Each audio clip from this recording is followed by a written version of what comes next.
Welcome to our kitchen tale.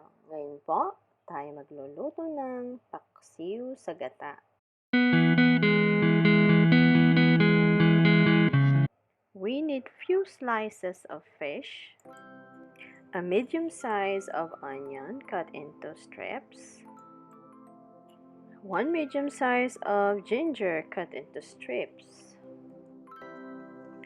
5 cloves of garlic cut into strips, 2 pieces of green chili pepper,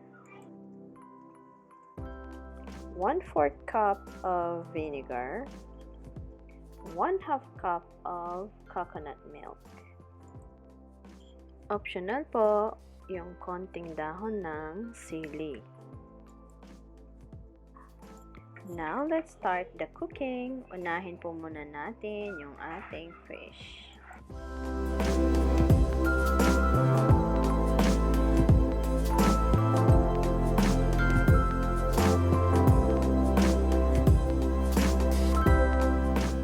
Ngayon po, ilalagay na natin yung ating mga recados.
Now, let's cover and let it simmer for about 10 minutes.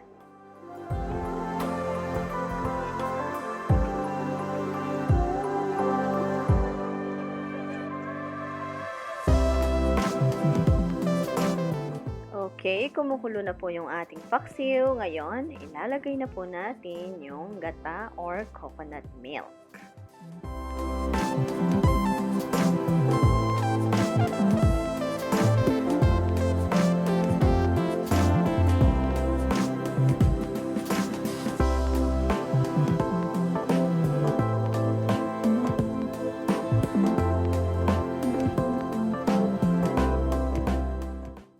Okay, after a minute, ilalagay na po natin yung dahon ng sili.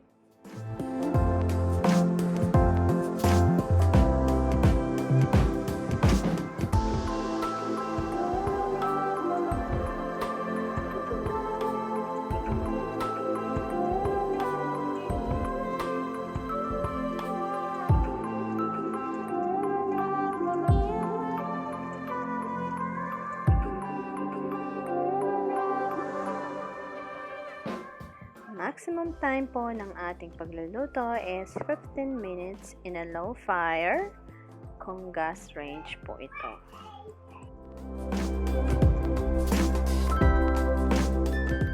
Ngayon po, pwede na ang ating paksiw sa gata.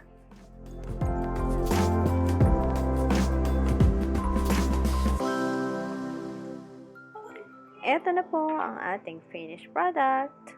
Ang paksiw sa gata. Thank you for watching. God bless.